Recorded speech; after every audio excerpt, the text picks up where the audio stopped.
Excuse me, Lillian. Why is my lunch not set at the table yet? You're still at home, aren't you? Where are you? Sorry, I'm not feeling so good. I'm in the bathroom. But there are some pre-made dishes in the freezer. You mean I need to prepare them myself? Ridiculous! Still better than your dirty hands touching my food. I'm really sorry. Since I woke up this morning, I'm feeling very nauseous. That's no excuse. Just because you feel under the weather, you're going to do your job as usual, right? I need you to put some money on the house. Can we have takeout for dinner this evening? I'll bring them home right after my shift. What? More sickness appeal? You're still young. Stop making excuses. I'll let you decide on the menu, but no cutting corners, and don't be late. I won't.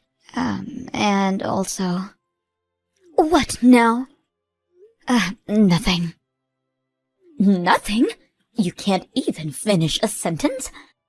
You married my son 2 years ago, and you still are no use. You won't even give me a grandchild. Sam could have picked a better bride, but no. We're stuck with you when my poor son is away on a business trip. Sam is in great demand. He's a really good engineer. Right. You two met at work. Yes, though I quit after we got married. Then cherish your husband and his parents. Of course I do. You, Sam, and his little brother. And your late husband. You are all my family too. Is that so? I won't consider you mine until I hold my grandchild in my arms. Please don't be this way. I worked very hard for this family. So much I can't sleep regular hours. You're young. A little insomnia won't hurt. Isn't it time you go do your job? At this rate, you won't have time to even eat lunch. Go out and make some money. Lillian, sorry to disturb you at work. I'm going on a trip for a few days with a friend next week, so I'm counting on you to keep the house clean. A trip? Good for you. Don't slack on the house chores while I'm gone. And walk the dog twice a day for me. Okay. I'll ask you for more details when I get back from work. Details? You just need to tend the house for me. Oh, and I'm taking out money for my trip from your account. What? My account? You don't have any children to spend it on, and Sam is working full-time. Your earnings don't mean much anyways. You don't mind me to use it for my benefit. Thanks. Hi, Lillian. Thanks for funding the trip. I'm on my way home right now. I brought back some souvenirs. Pretty sure I got you something too. Lillian? Hello? Sorry, my hands have gone numb and I can't type well. I'm sweating all over as well. Do you think it's just menopause? You're only 29 years old. You can't have menopause before 30. It's just laziness. Get a grip off yourself. We need you to be in tip-top shape. I don't think I can. Don't whine. Walk the dog at 5 in the morning and 7 in the evening. Breakfast at 7 a.m. Finish house chores by noon and go back to your part-time job. First thing in the afternoon. After that, shop for groceries and cook dinner. It's not that hard. I'm sorry. I'm not that efficient at things. It's becoming harder every day. I can't sleep even though I'm so tired. You're still young. Don't be such a ninny. Your inefficiency is because of your lack of experience. I'll see you in a few days. Okay.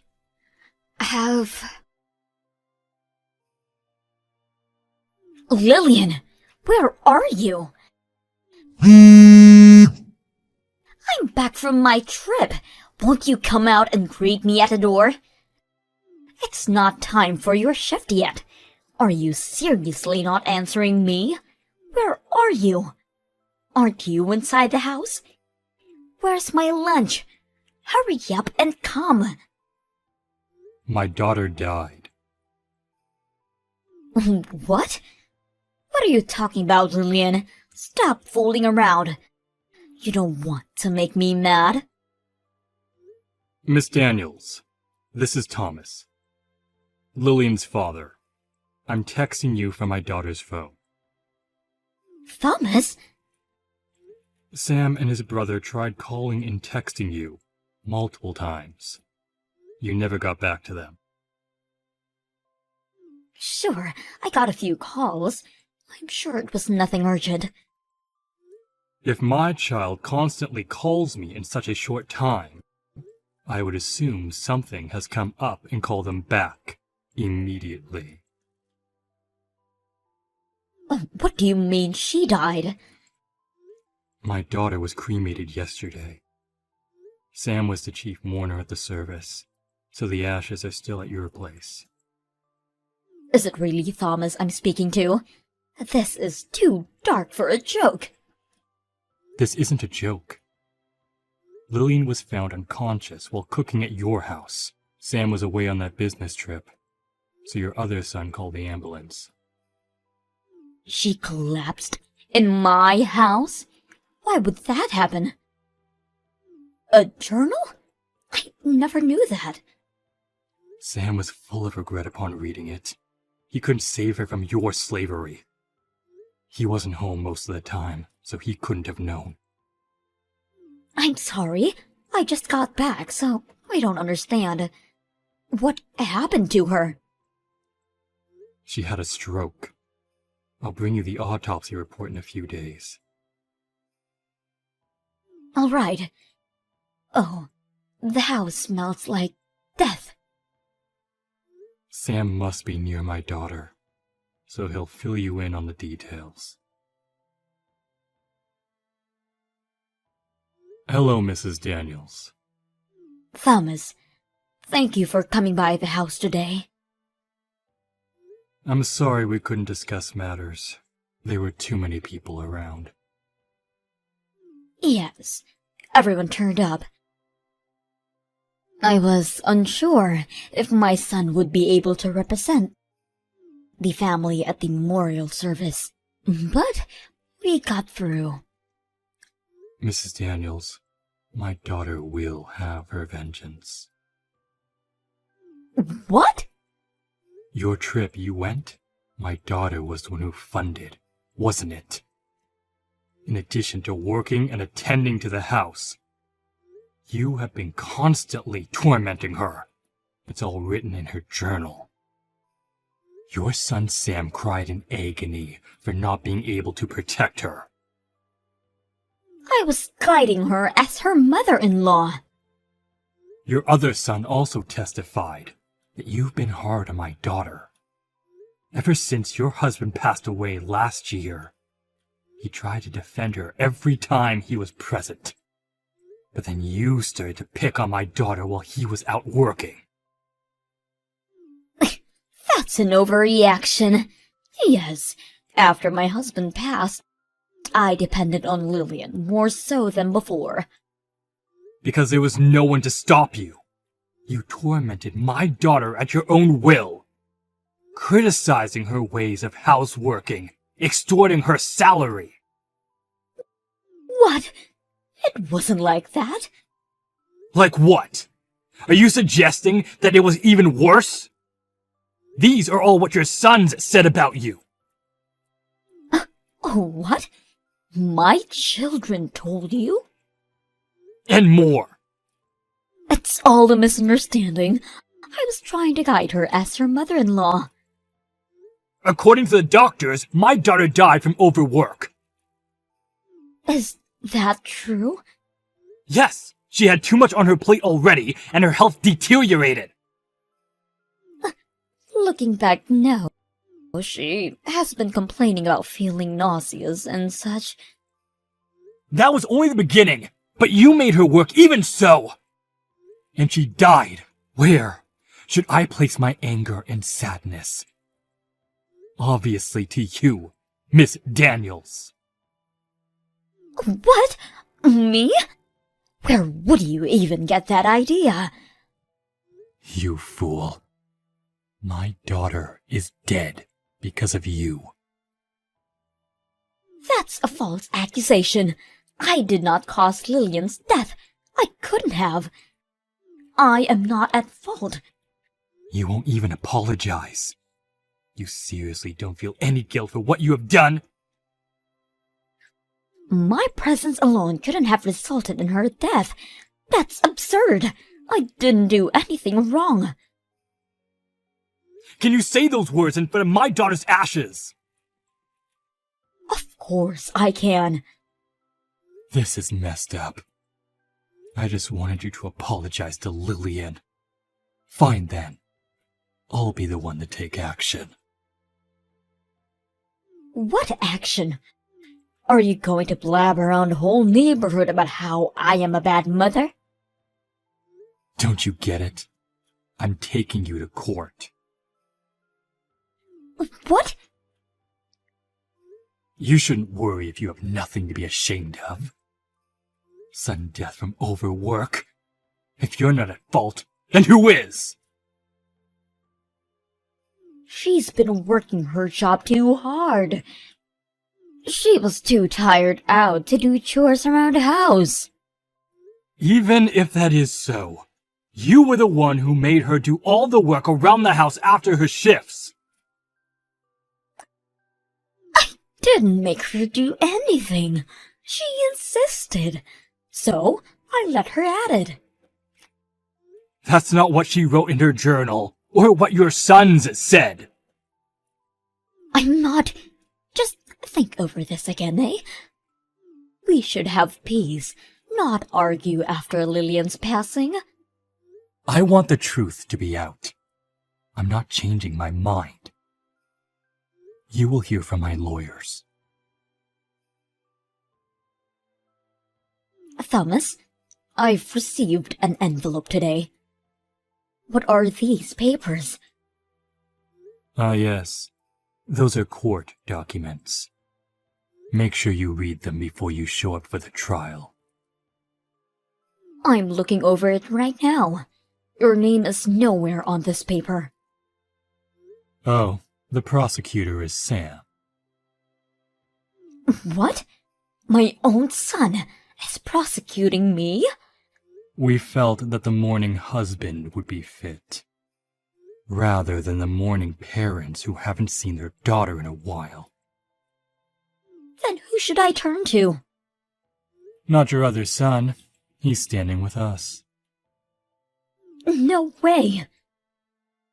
I've told you about taking you to court a long time ago.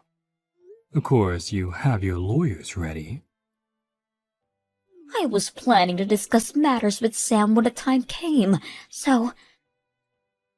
I didn't think my sons would turn on me. Be on the enemy side. Don't hold a grudge against them. Both of them witnessed how my daughter suffered in your hands.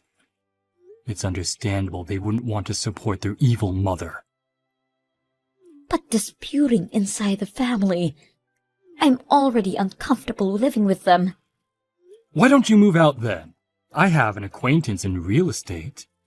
I may be able to introduce you to some cheaper houses. If you have a guarantor, that is. There isn't one other than my sons. I'm sure they wouldn't help me out. They already cook and clean only for themselves. Even when I occasionally cook for them, they never touch the food. Is that so? Thomas, are you trying to tear my family apart? You did this all on your own, starting with killing Lillian. I couldn't quite believe it when I found out. You were taking advantage of her salary. From now on, you go get a part-time job and understand how hard it is to earn a living. Why would I start working at this age? After the trial is over, Sam said he's kicking you out of the house. You still have the money your husband left you. You could use that as a startup. Half of that money belongs to my children. There isn't much left of it. Then you should start job searching. The inheritance would all go to compensation. Compensation? Am I to pay my son? That's right. Ridiculous! Just because you're his mother doesn't mean he doesn't deserve justice. He even said he would put you in hell himself if he could. How does it feel to be hated by your own son? Hated? You put them up to it. They wouldn't betray me otherwise. Mrs. Daniels, you have a lot waiting for you. Little weeds grow apace, they say. I'll persuade Sam to drop the suit. You think he would listen to you? He despises you. You had a hand in killing his wife. If he didn't drop it, what would happen to me? I would be out on the streets. You should find somewhere to live ASAP, or become a homeless for all I care. Let's hope you'd get your pension early. I'm not worrying about my pension. Oh, but you should. Have you been paying your bills since your husband passed? You would have taken care of it while he was alive. You don't want to be in arrears with your taxes. I've been having Sam take care of that. Is he paying from his account? What kind of horrible mother are you? So that is why he said he won't be covering your bills anymore. Maybe that would be included in the compensation money. Sam is nothing like that. He respects his mother. He respects you enough that he's facing you in court. Wow, you really are blind. Why don't you move out before things get any more complicated? No way! This is my husband's house. But your son is the owner, is he not? He said that you accepted his inheritance money in return for property rights. I'm still going to make him drop the charges. It's wrong for a child to prosecute their own mother. Thomas, do you have time to chat? Oh, hello, Mrs. Daniels. Did you find your lawyer? Ours is an old acquaintance of Sam's from university. He's a vigorous fighter for justice. You're making me look like the bad guy here. You are the bad guy in this situation. Even your sons see from my perspective. Is that why? No one is accepting to represent me. The ones who are willing to charge us too much in advance. I see. But you can't be unrepresented by nobody at court. Find someone, will you? I'm sorry. I had been a little hard on Lillian. I'll apologize. So please, can you tell Sam to drop all charges? I don't want your apology. I want you to make good for what you did to my daughter. If I apologize to your daughter at her grave, you'll let me off the hook? Sam is the prosecutor in this case. Why don't you ask him? He hasn't been answering any of my calls and blocked all my texts. Then I guess he won't be considering dropping the charges. He won't stop until justice is served on a silver platter. I can't believe my own son would do that to me. Thomas, you can talk to him. Make him rethink his options. Did you forget? It was my idea to take you to court in the first place. I'm standing by Sam, whatever happens. No, please. I do regret about all of this. There's no use crying over spilt milk. Please forgive me. I'm sorry. Injustice for Lillian and her husband's suffering Mrs. Daniels paid Sam over $7,000. She left her house and moved into a really old public housing. She must have used up all of her inheritance in paying the compensation money. I heard she started working part-time, but not earning enough that she had lost a lot of weight. I hope she now understands how horrible it was to take away Lillian's earnings. Mrs. Daniels would turn 60, but I'll make sure that she would endure the suffering that my daughter went through. That is how we get our justice. Sam had an oath to not remarry ever again for Lillian's sake. I think he is still young and deserves happiness. I know that time would eventually heal the pain of our grief.